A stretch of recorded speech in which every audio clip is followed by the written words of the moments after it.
지난달에 장로 직분에 대하여 복습할 때 출애굽기 18장과 신명기 1장을 몇 절씩 읽으면서 우리가 배운 것은 크게 두 가지입니다.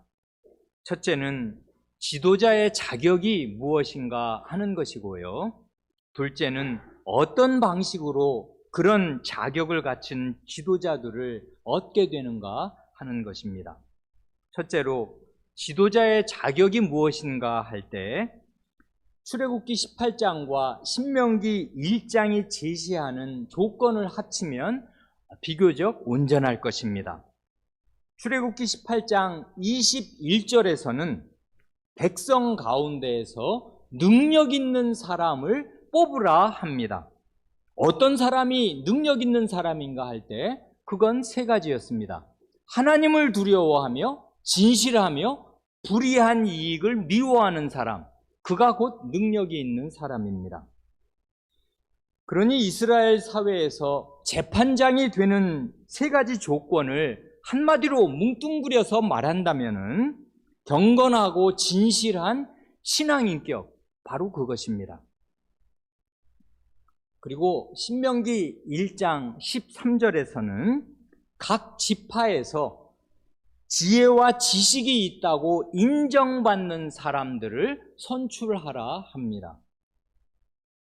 그러니 하나님의 말씀을 현실에 적용할 능력, 그게 곧 지혜인데 하나님의 말씀에 대한 지식이 있고 그 말씀을 현실에 적용할 그런 능력을 갖춘, 그런 지혜를 갖춘 사람을 여러분들의 지도자로, 재판장으로 뽑으라 합니다.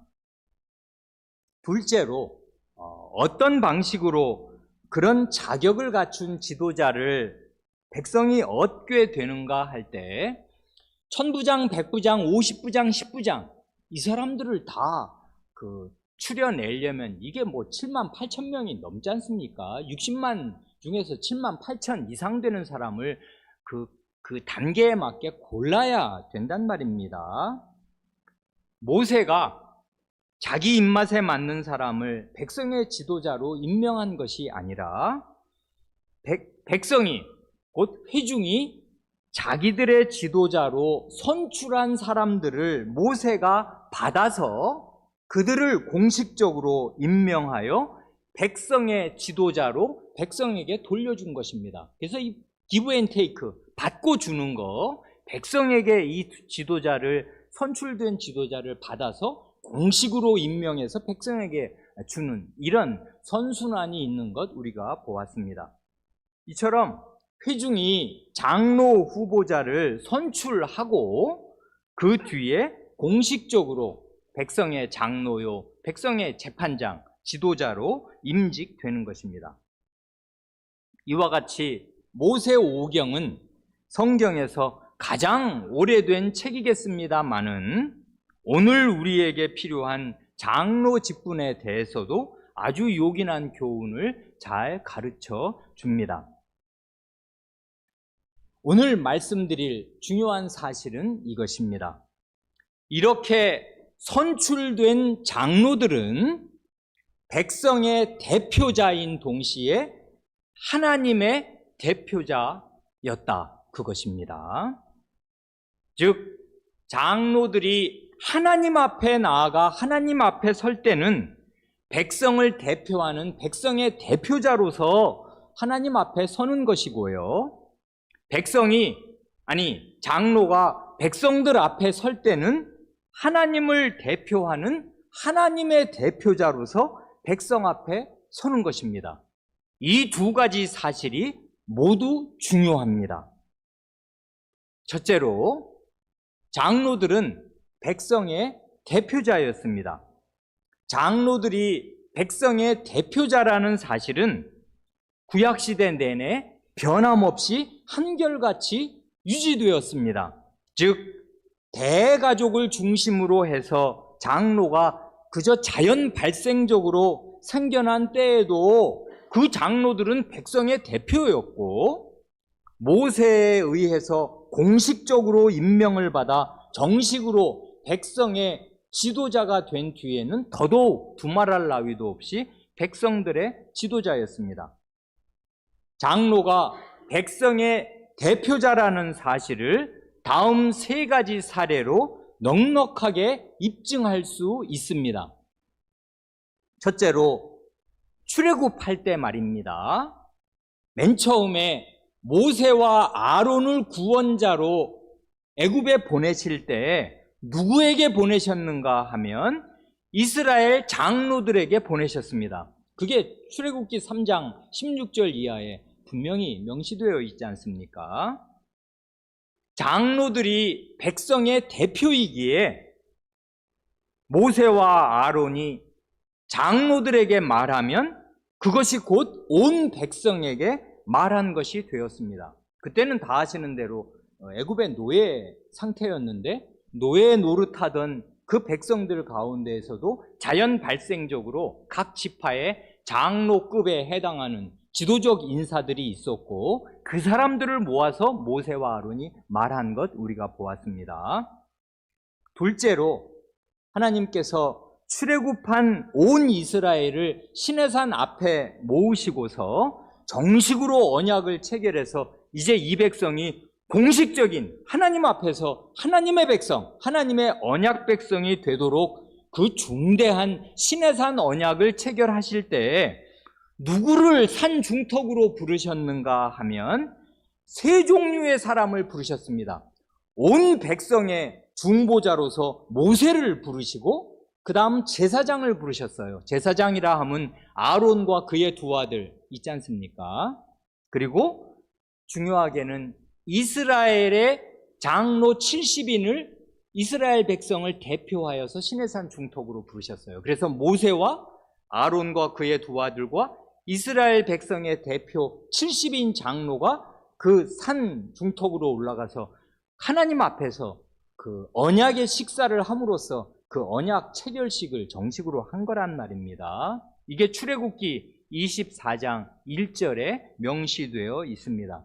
그때 장로 그 70인이라 하면 그 70인은 그게 상징적인 숫자인 것 과거에 말씀드렸습니다. 7 그러면 그게 완전수고요. 7 곱하기 10이 70인데 10도 완전수지 않습니까? 1, 2, 3, 4, 5, 6, 7, 8, 90 그것이고 이 구약시대 때 7이라 하면 하늘의 숫자 3 더하기 땅의 숫자 4 동서남북 사방을 다 포괄하는 숫자가 4니까요. 그래서 3 더하기 4, 7이 이게 완전수예요. 그러니까 이런 걸 이제 구약시대에는 수를 굉장히 중요하게 생각했습니다. 12지파, 왜 12지파며 12제자, 왜 12제자입니까? 3 곱하기 4예요.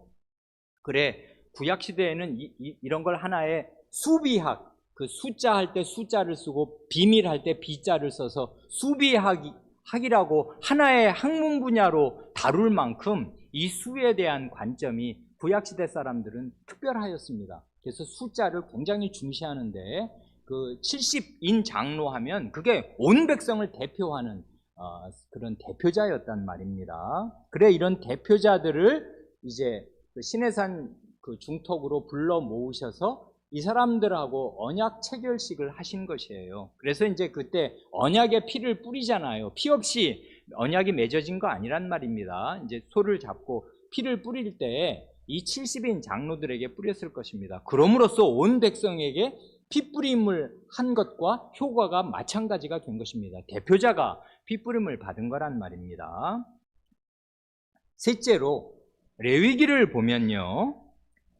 이스라엘의 온 회중이 실수로 하나님의 중대한 계명을 어겨서 온 회중이 다 어긴 거예요. 이거를 계명을. 그러면 이게 큰일이 난 거지 않습니까? 전 국가적인 하나님의 진노가 임하게 될 수가 있을 때 그러니까 온 회중의 죄를 속할 속죄제를 드려야 하거든요.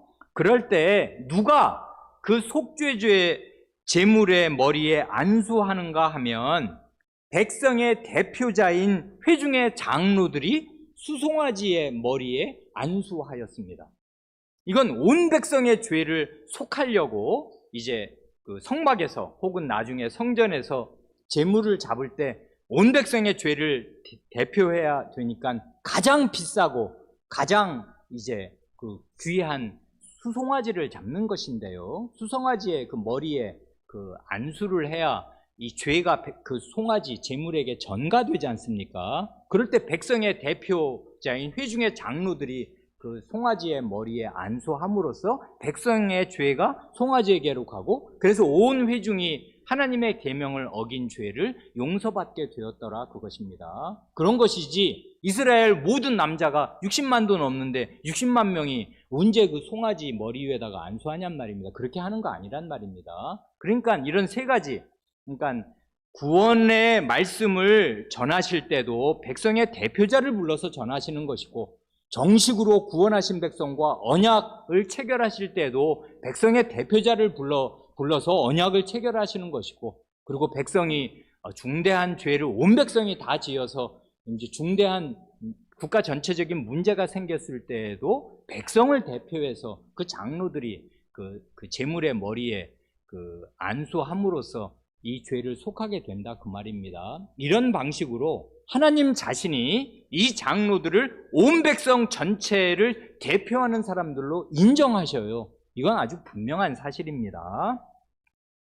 크게 둘째로, 이 장로들은 백성의 대표자일 뿐만 아니라, 백성의 대표자일 때는 누구를 상대할 때예요? 하나님을 상대할 때.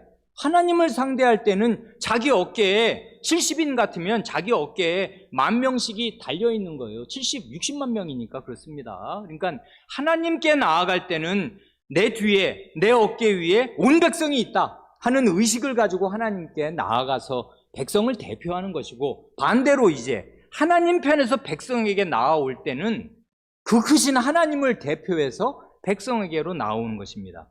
장로들은 하나님의 대표자였습니다.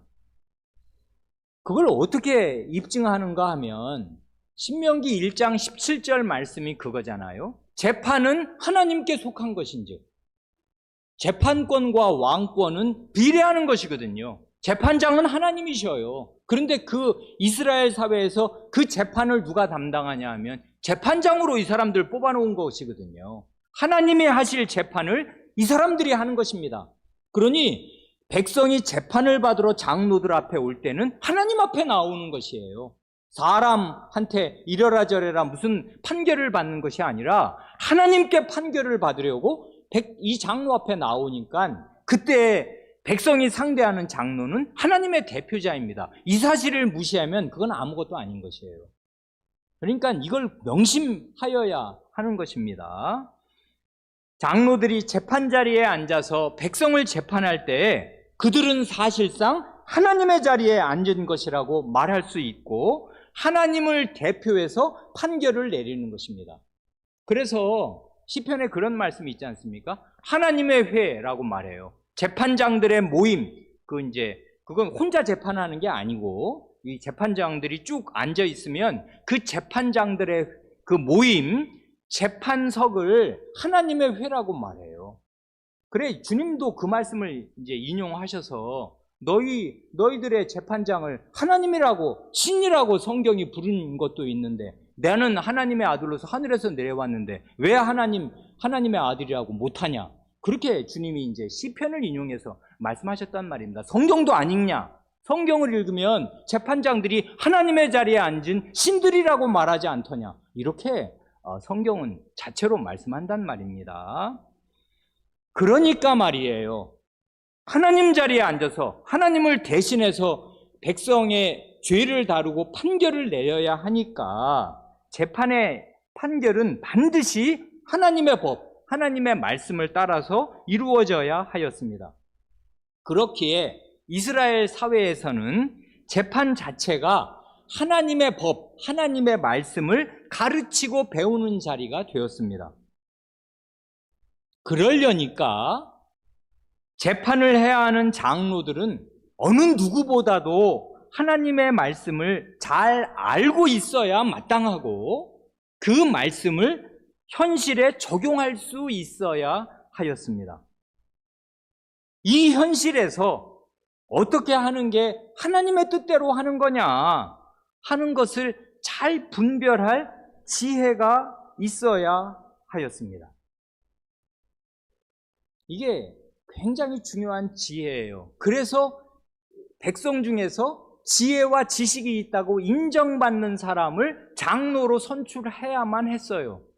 그러지 않으면은 판결이 자기 생각대로 할 거 아닙니까? 그러면 하나님 말씀이 시행되고 하나님의 법으로 다스려지는 사회가 되지 못해요. 그런데 여기에서 이제 지혜를 말하는 것인데, 이때 어떤 지혜를 말하는 것인가 하면 하나님의 말씀을 현실에 적용하는 지혜를 말하는 것이지 않습니까? 그때 우리가 생각할 점이 이것입니다. 얼마 전에 우리가 지난주입니까? 빅토 다손빌 목사님의 신학교 공개 강좌를 들었지 않습니까? 그 중에서 아주 중요한 거 하나를 말하잖아요. 진리는 단순하다. 그러지 않습니까? 베리타스 심플렉스. 진리는 단순한 거다. 굉장히 복잡한 게 아니다. 그래 칼빈 선생도 하나님의 말씀을 풀어서 가르치려고 할 때 하나님 말씀 자체는 정말 심오하고 바다보다 깊은 것일지라도 그 뜻을 명료하게 누구라도 알 수 있도록 단순 명료하게 아주 명명백백하게 그 뜻을 풀어서 전하기를 힘썼지, 중세의 스콜라 철학자들처럼 굉장히 이 말 저 말 복잡한 얘기를 많이 한 것이 아니다. 진리는 단순하다 이것입니다. 이게 이스라엘 나라하고 고대의 근동에 있는 다른 나라들하고의 가장 큰 차이점이에요. 고대 근동에 있는 다른 나라들은요, 법전이요 어마무시하게 복잡하였습니다. 함무라비 법전부터가 그래요. 고대 근동에 있는 나라들은 법이 그러니까 엘리트의 전유물입니다. 이건 공부를 엄청 많이 하고 어려서부터 그거를 숙달하지 않은 사람이 아니면 그 법의 각 조항들을 다 알 수도 없고 이해할 수도 없어요. 그런데 하나님 나라는 그렇지 않습니다. 하나님 나라는요, 법이 간단해요. 뭡니까? 십계명이에요. 10마디 말씀을 알면 하나님의 법 다 아는 것과 같아요. 일단 그렇습니다. 10마디 말씀이 하나님의 법 전부의 총체고 요약이에요. 그리고 10마디만 딱 하고 나면은 그게 전부 다다. 그러진 않죠. 그래서 출애굽기 20장에서 십계명의 10마디 말씀을 직접 반포하신 다음에 21, 2, 3, 4장까지 해서 언약서라고 하는, 언약의 책이라고 하는 부속 법률을 모세를 통해서 주시잖아요. 그건 몇 장 됩니까? 몇 장 안 돼요. 그거 그냥 우리 시간 내서 읽으면 10분이면 다 읽어요. 법전이 그렇게 간단한 것이에요. 구약 전체가 하나님의 법이라고 말할 수도 있지만 나머지는 역사책이지 않습니까? 시집도 있고, 시집 5권, 역사책, 그 다음에 예언자들의 말들이잖아요. 법은 얼마 없어요, 실제로. 그래, 이스라엘 사회 전체를 보면 법이 굉장히 간단해요.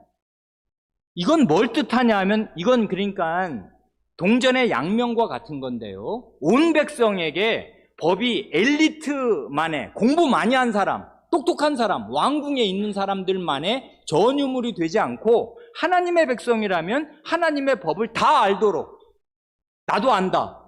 당신도 알지 않냐? 다 안다 우리는. 왜? 하나님의 자식인데 우리 아버지의 뜻을 우리가 왜 몰라야 돼? 하고 온 백성이 하나님의 뜻을 명명백백하게 알게 하신 게 있습니다. 그런데요, 여기에 그늘이 있어요. 그늘이 뭐냐면 법 자체가 간단 명료하다 보니 현실은 안 그렇거든요. 현실은 훨씬 복잡해요.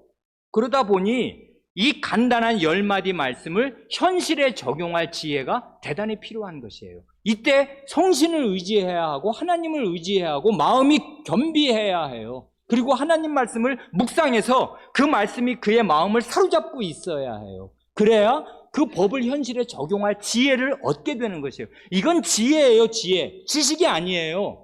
강의를 들어서 요때 사례는 요런 거야, 요때는 요렇게 해결하는 거야 하는 거를 이걸 일일이 사례법으로 쓰자고 치면 1000페이지, 10,000페이지도 넘는 거예요. 그러면 법이 엘리트의 전유물이 되는 거예요. 요즘 우리 사법고시 붙는 사람들, 최고의 엘리트만 사법고시 붙지 않습니까? 아무나 붙습니까? 안 돼요, 그거. 왜 그래요? 법이 많아졌어요. 웬만한 사람은 다 읽지도 못해요, 그거. 근데 거의 외우다시피 해야 되는데 그걸 누가 하냔 말입니다. 그러니까 현대사회는 말할 것도 없고 고대 사회에서부터 법이 엘리트의 전유물이었는데 하나님 나라는 그렇지 않아요. 누구나 다 알도록 간명하게 주셨습니다마는 그러자니 그 말씀을 현실에 적용할 능력이 필요한데 그러려면 어떻게, 그 지혜는 어떻게 나오는 거예요? 현실의 문제를 닥쳤을 때 하나님의 말씀을 생각하고 또 생각하고, 이 원칙이 뭐냐? 사실 10마디 말씀에 다 있거든요. 우리 하나님을 어떻게 대하고 다른 사람을 어떻게 대할 거냐, 거기 다 들어있어요. 그러면 10마디를 우리 초등학생도 외웁니다. 십계명. 그러면 다 알았게? 몰라요. 왜 그러냐면 생활 속에서 그 말씀을 묵상하고 묵상해서 요 생활에서 요 말씀의 뜻이 어떻게 나타나야 될 거냐 하는 걸 알아야 되거든요. 그거는 세월이 필요하고 전심 어린 그의 마음 중심이 필요한 거예요. 그래야 하나님의 말씀을 현실에서 적용할 그 지혜를 얻게 되는 거예요. 그래서 주의 말씀이 내 길에 빛이 되고 내 발에 등불이 되는 것입니다. 그러지 않으면 하나님 말씀 간단 명료하게 십계명 안다? 알긴 뭘 합니까? 몰라요. 복잡한 현실에서 이 말씀 어떻게 적용돼야 되는지 아무것도 모르고 자기 생각대로 보고 배운 대로 한단 말입니다. 그래서 재판이 하나님께 속했다는 말은 하나님의 법대로 재판을 해야 되는데 참고할 하나님의 법이 길거나 많은 게 아니에요. 간단 명료해요. 출애굽기 20장부터 24장까지 읽으면 된단 말입니다. 어떻게 하면 좋아요? 그러니까 장로들은 하나님 말씀에 붙들려 있어야 돼요. 이 말씀을 마음에 묵상해야 되고 이 말씀을 마음에 계속 굴리면서 자기의 실생활에서 이 말씀의 능력을 증험해야 돼요. 이럴 땐 이렇게 해야 되는 거다. 하나님이 이걸 원하신다. 이게 맞다 하는 것들을 계속 증험하고 있는 지혜가 쌓여야 새로운 현실, 싸우는 현실은 복잡하거든요. 그건 계속 새롭습니다. 요즘 문제는 얼마나 더 복잡합니까? 이런 복잡한 현실에서 뭐가 하나님의 뜻이다 하는 것을 판결을 내릴 수 있는 지혜를 얻게 되는 것이에요. 이런 지혜는 아무나 얻는 거 아니란 말입니다. 전심으로 하나님 말씀을 생각하고 있는 그 사람이 얻는 것이에요. 그런 사람이 장로가 되는 것이고 백성의 문제를 해결해주는, 재판을 해주는 사람이 되는 거란 말입니다. 그래, 이 첫 번째, 이 재판. 그러니까 하나님을 대표해서 백성 앞에 서서 하나님의 말씀으로 현실의 복잡한 문제를 재단해 줄 때, 재판, 싸움에서 판결을 내려줄 때 그는 하나님의 대표자인데 하나님의 대표자가 되려면 어떻게 해야 되는 거냐? 하나님하고 마음이 일치해야죠. 하나님의 말씀이 자기의 마음을 꼭 붙들고 있어서 빛을 비춰주고 있어야 해요. 그래야 장로로 하는 것입니다. 장로들이 백성 앞에서 하나님을 대표하는 사람들이었기에 신명기 31장 9절을 보면 모세가 이 율법을 책에 기록을 하잖아요. 기록을 해서 누구에게 주는가? 모세가 기록한 건 결국은 다 기록해봐야 창세기, 출애굽기, 레위기, 민수기, 신명기일 거 아닙니까? 모세 오경. 그래서 율법을 책에 기록을 해요, 이 모세가. 그래서 누구에게 이 율법책, 하나님의 말씀을 누구에게 주는가 하면 제사장들과 이스라엘의 모든 장로에게 줍니다. 제사장은 이 사람들이 다 재판장이에요. 왜냐하면 제사장들과 레위인들은 전문적으로 율법을 늘 공부해야 되는 것이고 배워야 되는 사람이니까 그렇고요. 또 수도에, 나중에 이제 그 가나안 땅에 들어가면 수도에 있잖아요. 예루살렘에 성전이 있단 말입니다. 그래서 이건 중앙에 있는 사람들이고 거기서 봉사하는 사람들이어서 이 사람들은 하나님의 율법을 전문적으로 연구하는 사람들이고 하는 일이 그거예요. 그걸 위해서 백성들의 그 11조로 지지를 받는 사람들이고, 그러니까 백성의 재판장이 당연히 되는 사람들이고요, 제사장들은. 그리고 우리의 주제에 중요한 것은 제사장들뿐 아니라 이스라엘 장로들에게 이 하나님의 율법책을 맡긴다 이것입니다. 맡겨서 어떻게 하라는 거예요? 하나님의 말씀을 낭독해서, 공적으로 낭독을 해서 백성에게 전하라 그것입니다. 그래, 여기 신명기 31장 9절 이하를 보면 매 7년마다, 7년이면 왜 7년이 어떤 해냐면 안식년이거든요. 면제년이라고도 하지 않습니까? 왜 면제년이냐면 동족끼리 빚진 게 있으면 7년이 되면은 빚을 탕감해줘요. 굉장히 기쁜 해죠, 그러니까. 그리고 자기가 이제 너무 큰 빚을 져서 자기 몸을 남의 집에 종으로 팔 수밖에 없게 된 그런 불행한 경우에도 그걸 이제 풀려나게 해주는 그런 해가 면제, 그 빚을 면제해주고 종의 신분을 면제시켜주는 해라 면제년이라, 이 안식년은 사회적인 안식이요, 농토에도 안식이며 이스라엘 전체의 안식이 임하는 중요한 해였습니다. 그 매 7년 안식년 때의 초막절은 가장 기쁜 절기죠. 왜냐하면 그게 이제 수장절이니까, 그 수술을 다 마친 가장 먹을 게 많은 풍요로운 그런 절기니까, 매 7년 초막절에 온 이스라엘이 성전에 모일 때마다 율법책을 낭독해서 백성으로 하여금 하나님의 말씀을 듣게 하고 하나님을 경외하는 마음으로 지켜 행하도록 해야 할 책임이 제사장들과 장로들에게 있었습니다. 그러니까 이런 걸 보면 장로는 하나님을 대표하는 사람이에요. 하나님의 말씀을 낭독함으로써 하나님의 말씀을 지금 하고 있어요, 장로들은. 그리고 이제 어려운 문제가 생기면 하나님의 자리에서 그 문제를 해결하여 주는 재판을 시행한단 말입니다. 두 가지를 말씀드렸습니다. 장로는 백성의 대표자로서 하나님께 나아가고 하나님의 대표자로서 백성에게 나온다. 그러니 중간적인 위치에 있는 사람이잖아요.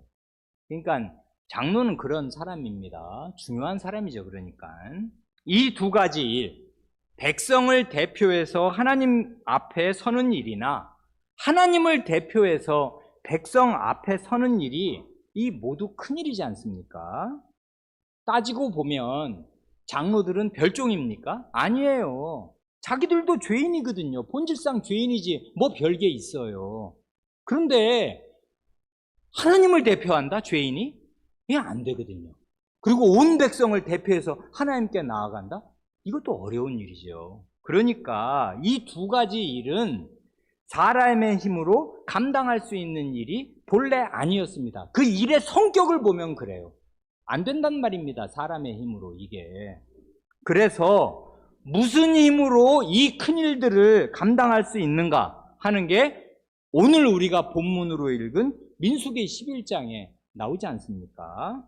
이 본문을 잘 읽으면 장로 직무의 본질이 무엇인가 하는 것도 깨달을 수 있고요. 그 무거운 직무를 무슨 힘으로 감당할 수 있겠는가 하는 것도 알 수 있게 됩니다.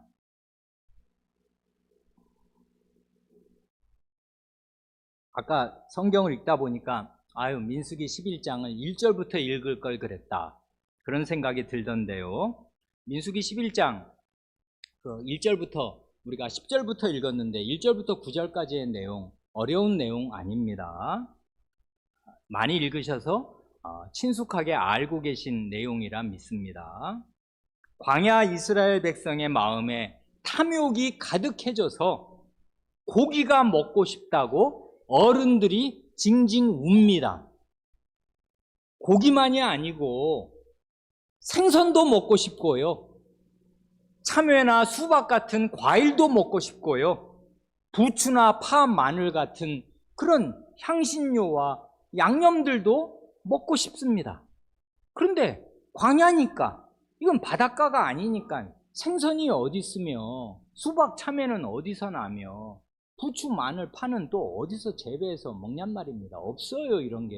근데 노예 생활했을지언정 애굽에서는 바닷가, 지중해변에 있으니 고센 땅에 있었지 않습니까? 이 사람들 해변이에요. 거기 좀만 더 가면. 그러니 생선도 어느 때는 먹었고, 뭐 부추파, 마늘이야 텃밭에 심어서 먹는 것이고, 참외도 수박도 가끔 먹었나 보죠.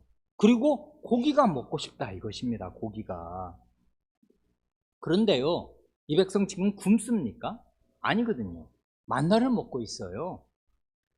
매일 하늘에서 비처럼 새벽녘에 내려오는, 하늘에서 내려오는 양식 만나를 먹는 중인데, 처음에야 너무나 신기해서 감사하기 이를 데 없었고, 야 이게 다 뭐냐, 먹을 게 없어서 이제 하나님께 불평을 했더니 하나님께서 매일같이 정말 40년을 만나를 내려주시네요. 그래서 안식일 빼고서는 매일 아침에 나가면 먹을 게 진 주변에 있어서 그걸 주워 와서 이제 구워 먹으면 이제 갈아서 이제 부쳐서 먹으면 그게 일종의 빈대떡처럼 되는 것이고 먹을거리가 되어서 탄수화물이 섭취가 된단 말입니다.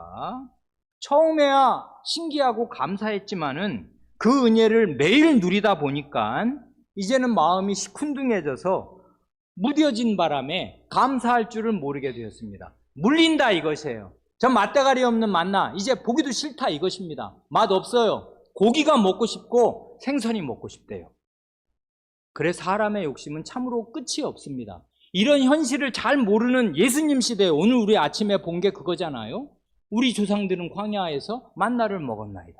만나 달라 이거예요. 당신 그렇게 능력 많이 베풀 수 있으면 만나를 내려주지 그래. 근데 그래서 예수님이 정말 하늘에서 아침마다 만나를 내려주셨으면 이 사람들이 1년이 안 가서 이 자기 조상처럼 꼭 되었을 것입니다. 신비 체험을 추구하는 사람은 한결같아요. 끝이 없어요. 왜냐하면 탐심이 끝이 없으니까 말입니다. 그래 불평이 쏟아지고 고기를 달라고 온 백성이 웁니다. 그래 그 다음 오늘 우리가 읽은 11절로 15절에 모세의 절규가 나옵니다. 지도자의 고충, 지도자의 마음고생 이것입니다. 견딜 수 없는 고통을 느끼면서 하나님께 나아가 호소하며 기도합니다. 이게 지금 하나님께 드리는 말씀이라는 게 중요한 거예요. 그러니까 그 부모든지 개인이든지 어려움이 있으면 그 말을 그 어리석게 쏟아내는 게 아니라 하나님께 가서 불평을 하는 거예요. 그래야 그게 말이 되는 거예요. 시편이 그거거든요. 시편은 거기 보면 하나님 눈을 감으셨습니까? 눈을 떠서 좀 보시지요. 심지어 이런 말도 해요. 이 목사가 아마 예배 시간에 그런 말 하면 저 목사는 약간 불경죄를 짓는 것 같다. 아멘 하지 못할 교인들도 많을 텐데 시편을 안 읽어서 그래요. 그리고 목사의 담력이 작아서 시편과 똑같은 말로 기도를 못해서 그런 거예요. 시편을 한번 보세요. 얼마나 하나님께 호소하고 절절하게 불평하는가. 그게 하나님께 나아가서 불평을 해야 되는 거예요. 그러면 하나님께 나아가서 절실하게 호소하면 하나님이 그런 호소를 들으신단 말입니다. 그렇게 기도하라고 시편의 언어들을 주신 거지 않습니까? 그런데 이 사람들은 하나님께 호소하는 게 아니라 지도자, 사람을 붙들고 지금 불평을 말하면서 원망을 한단 말입니다.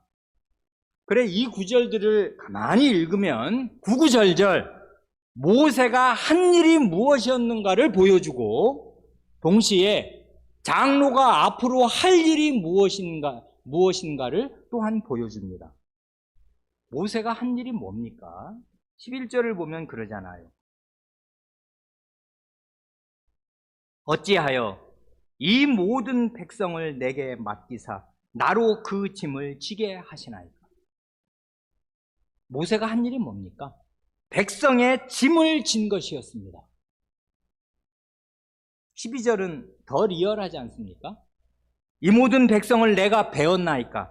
내가 그들을 낳았나이까? 어찌 주께서 내게 양육하는 아버지가 젖 먹는 아이를 품듯 그들을 품에 품고 주께서 그들의 열조에게 맹세하신 땅으로 가라 하시나이까?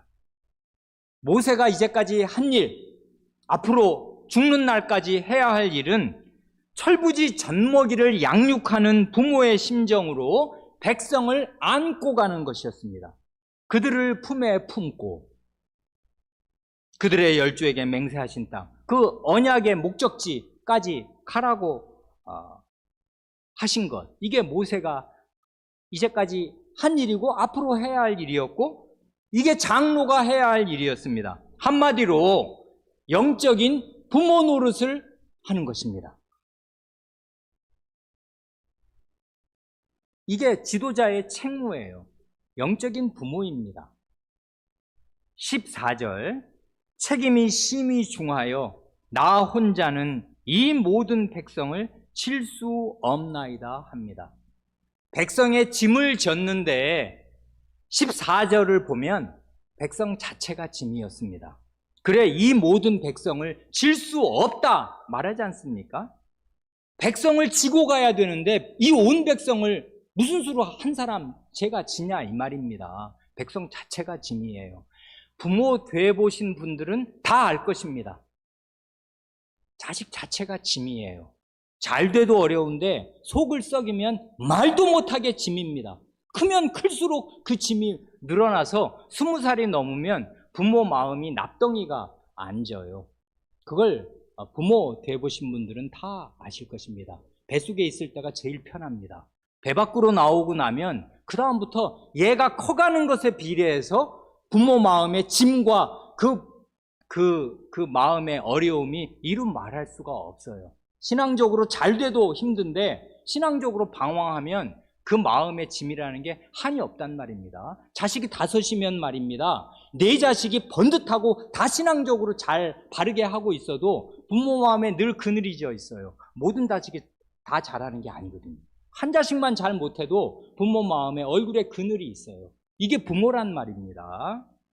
그래 15절에 이렇게 말하지 않습니까? 이건 우리가 구약 성경에서 들을 수 있는 기도 중에 가장 끔찍한 내용일 것입니다.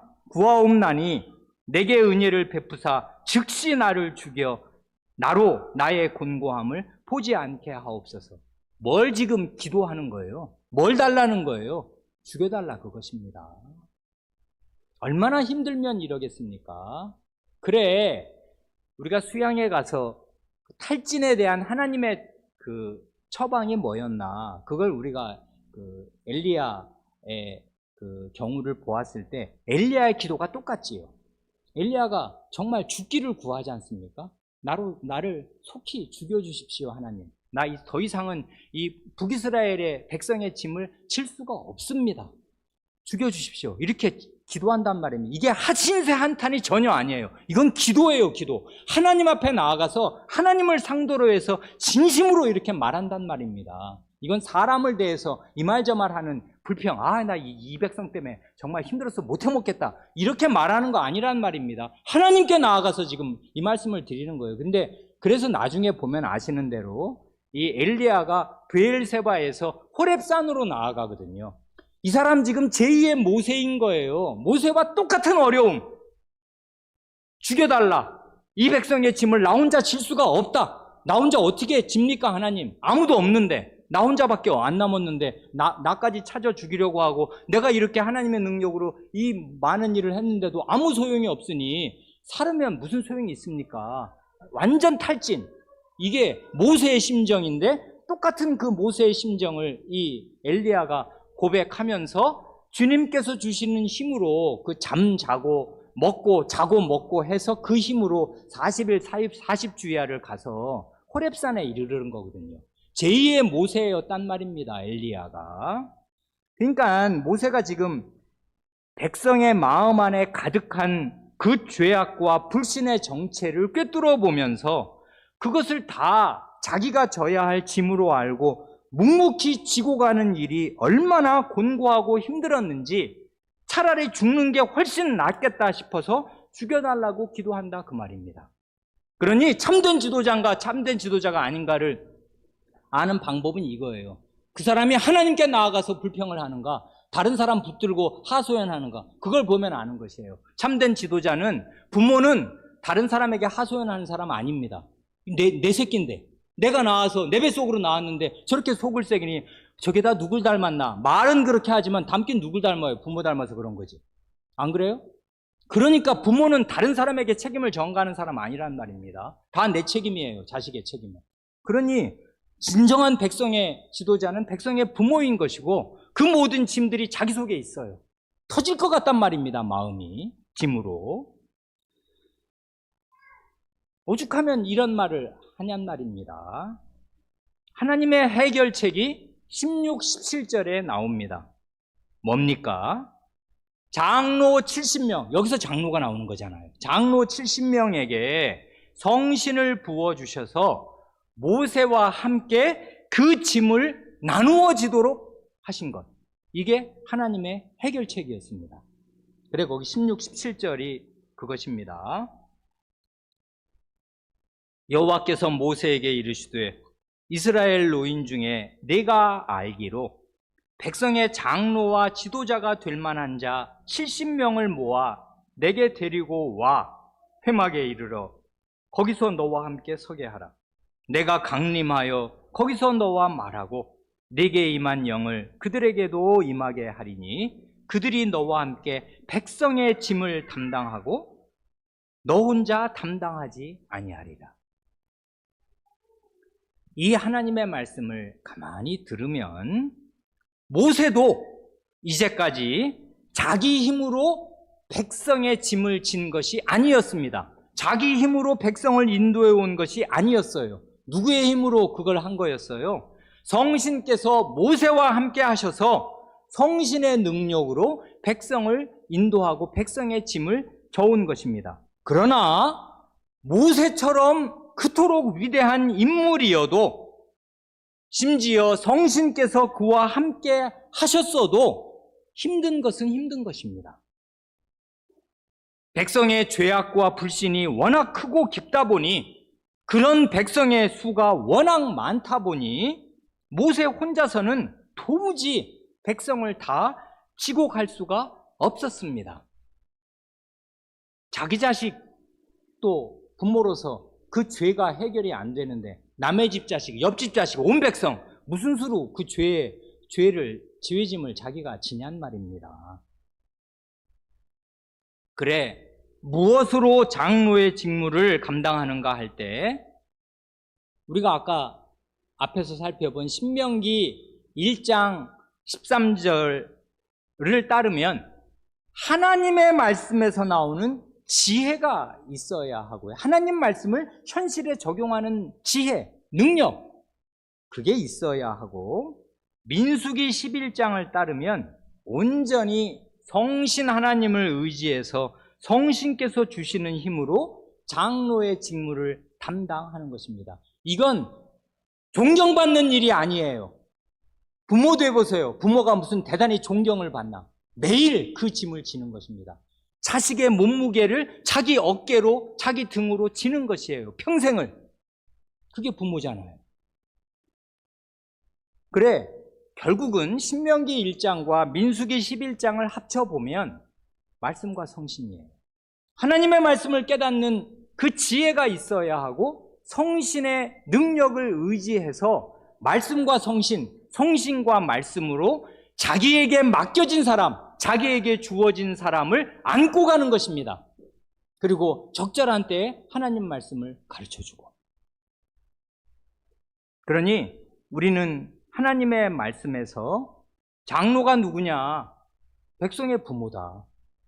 백성의 짐을 지는 사람이다. 티내는 사람이 아니다. 불평할 게 있으면 하나님께 나아가서 죽여달라고 호소하는 사람이다. 죽도록 고생하는 사람이에요. 백성의 그 죄의 짐을 지고서. 그리고 가야 할 목적지가 있어요. 이 사람들은 언약의 땅으로 가야지 여기서 죽어버리면 개죽음이잖아요. 왜 나왔어요? 아무것도 아니잖아요. 광야에서 죽으려고 나왔단 말입니까? 실제로 그렇게 되었습니다. 대부분의 사람들.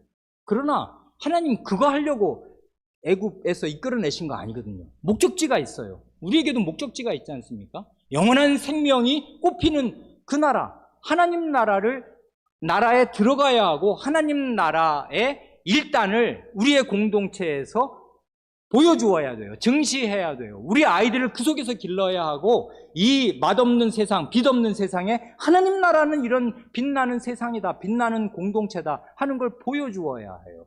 그러면서 아직 불완전한 게 많은 우리 공동체가 저 완전한 하나님 나라, 소망의 그 나라를 향해서 가야 된단 말입니다. 이 일이 쉬워요? 어렵단 말이에요. 부모 돼보세요. 부모 되는 일이 쉽나? 죽을 지경 아니에요, 다들. 어렵지 않습니까?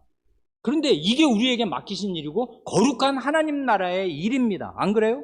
그럼 자식 안 낳아요? 자식 안 낳으면 안 믿는 사람들이 하는 말이 그거지 않습니까? 무자식이 상팔자다. 상팔자죠, 아닌 게 아니라. 팔자 좋기로야 세상에 걱정할 일이 하나도 없죠.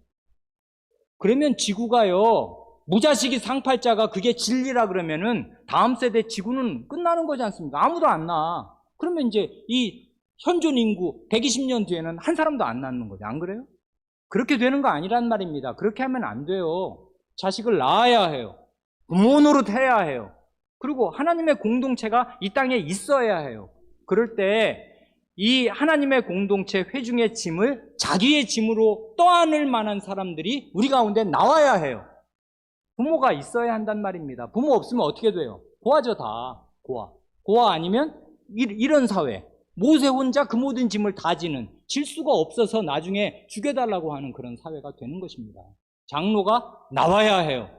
그래서 짐을 나누어져야 하는 것입니다. 목사 혼자 60가정을 다 들여다본다고요? 못해요. 하루에 1분씩만, 딱 1분씩만 생각해도 1시간이 그냥 가는 거예요. 우리 교회가 60가정이거든요. 60몇 가정. 그러니 어떻게 그걸 다 아냔 말입니다. 코로나에 걸려서 다 나을 때까지도 코로나 걸린 거 모르는 사람도 있어요, 목사가. 말 안 하면 모르지. 제가 무슨 투시경이 있어서 코로나 걸려서 지금 고생하고 있구나. 그걸 어떻게 아냔 말입니다. 그러니까 교인들의 실생활, 코로나야 이제 걸리면 죽지 않고 낫는 것이지만 훨씬 더 영적으로 질병을 앓는 사람들 있잖아요. 그런 사람들의 형편을 생각하고 그 짐을 마음에 함께 느끼면서 진실하게 하나님 앞에 나아가 기도할 영적인 부모들, 우리 가운데 나와야 한다, 그것입니다. 함께 기도하겠습니다.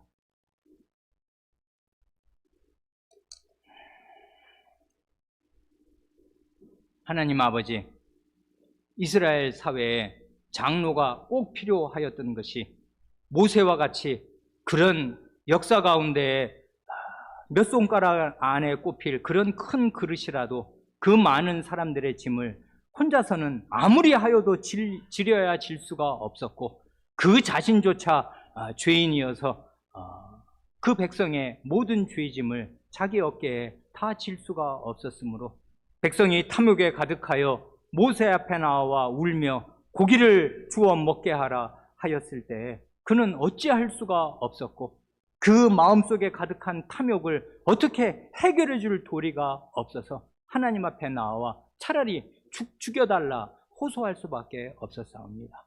그럴 때 하나님께서 백성의 장로 70인을 데리고 오라 하셔서 모세에게 주셨던 성신을 그 백성에게 함께 임하게 하셔서 백성의 짐을 모세와 함께 나누어지게 하시고, 언제나 영원히 빛나는 하나님의 말씀을 장로들에게 맡기셔서 백성들 앞에 낭독도 하고 그 말씀을 투철하게 깨달아 그 간단명료한 말씀을 심오한 깊이로 알아 생활의 모든 부면에서 일어나는 다툼을 해결해주는 재판장으로 백성 앞에 세우셨습니다.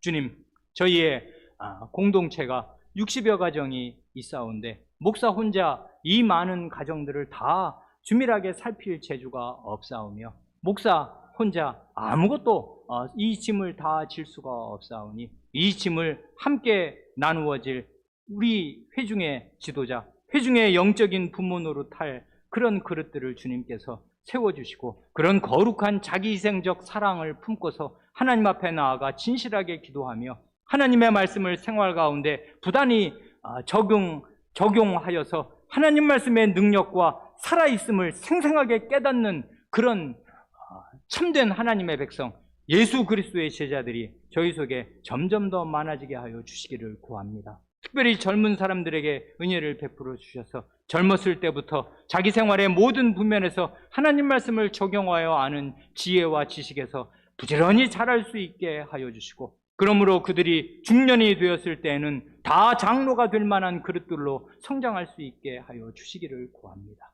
우리 구주 예수님의 이름으로 기도합니다. 아멘.